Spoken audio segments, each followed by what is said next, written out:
Great coaches, great mentors, great CEOs. If there's one thing they're very good at, they have this certain intuition where they know which player, talent, or future leader to bet on. There's something about them. They get credit for choosing and putting their money on the right people, right? So think about it. If there was a technology for you to be able to tell Arnold before Arnold became Arnold, like at 14 years old. What if we could figure out a way to find out MJ before MJ is MJ?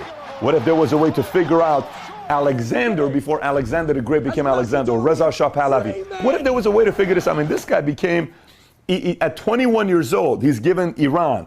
This guy conquers the world, 2 million square miles of the world. Can you really tell somebody that's going to be successful? I'm here to tell you there are 7 signs that you're going to be successful in life. And I've seen this from people that I watch who were 18 years old, now they're multimillionaires at 28 years old. I saw this with a kid that was 14 years old, now he's 26 years old, multi-millionaire. I saw this with athletes, young, now they're competitors doing very well for themselves. There are signs. I'll share 7 of them here with you. Let's start off with number 1. Number 1 is they're absolutely super competitive. Let me explain, super competitive. It doesn't matter what it is. They have to do it faster, better, bigger. They just have this one desire, I'm going to do it better than you. And in the world of capitalism, it's all about competition. The whole thing that makes capitalism work is competition. What makes sports works is competition. These political people that think they're better for you and I to vote for, the one that goes to the top is typically the most competitive. They want to figure out a way to do it better. So imagine we have a work environment. We have a work environment, and there's a first place person in any office, in any team, in any basketball team. Even if the team sucks, there's somebody that's the best on that team. Then you got a new cat that comes in town, and he comes into the work environment or goes into that basketball team, whatever it is. This guy puts this guy as a target. He wants to beat him. Anything he does, he does. Diet, work ethic, time he comes in, everything, because he is super competitive. And if he's super competitive, even more than them, he eventually passes him up. It's just simply how it is. Second one, they like to finish things. Let me explain. They can play a puzzle, right? They can't stop until they finish the puzzle. They play a video game. They have to finish the video game. They have to finish it. They can't help themselves. They got to finish the video game. They may be reading a book. They got to finish the book. There's a lot of people, guys, this is a sign. When I see people that only read first chapter, 2 chapters, and then they ask the question, Pat, what do you think, man? I have like 30 books I've started, I haven't finished. Well, there's a sign. You don't like to finish things. You like things to be given to you easy. The people that finish things, they always finish things. They're going to figure out a way to finish things. Number 3, your circle out-earns you. This is you. This is your circle. They're bigger than you in life, in money, in income, in lifestyle. You're not. You're the green one.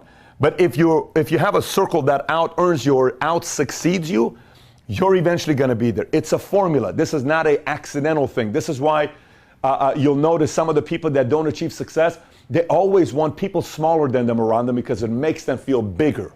The people that you meet are super successful, they always put themselves around situations where people are bigger than them because it's the next platform, next level they're getting to. Next one, their mind never stops. Let me explain what I mean by the mind never stops.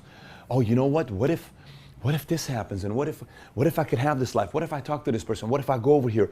What if we figure this out? They're in bed and they're still thinking, you know what? Let me see. We should do this. And earlier we were talking about this thing 3 hours ago. Yes, I was thinking about it. I think we need to do this. And what if we did this? Because this could happen.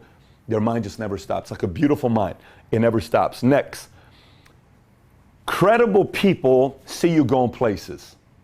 So how credible people view you? Let me explain. Let's just say I meet John, and John has a principal, a pastor, the football coach, the uncle, and a total different person that he worked for at a company. They all say, this guy's going places. He's going places. He's going places. If those 5 gave their answers based on authentic, real answers, this cat is going places. Why?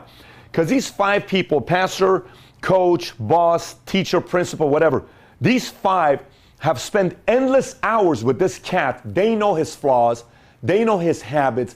They know if he likes to finish things. They know if he spends time with people that are ahead of him. They know how competitive. They know that. So if somebody says that, there's credibility there. So credible people believe in you. Credible people see you going places. Next one, you're a student. They will not stop learning. They can't stop learning. They can't help themselves. They want to know this, they want to get better at this, they want to get better at this, they want to get better at that. There's constant desire to want to be a better student and learn more. That's number 6. And last but not least, they're extremely obsessive.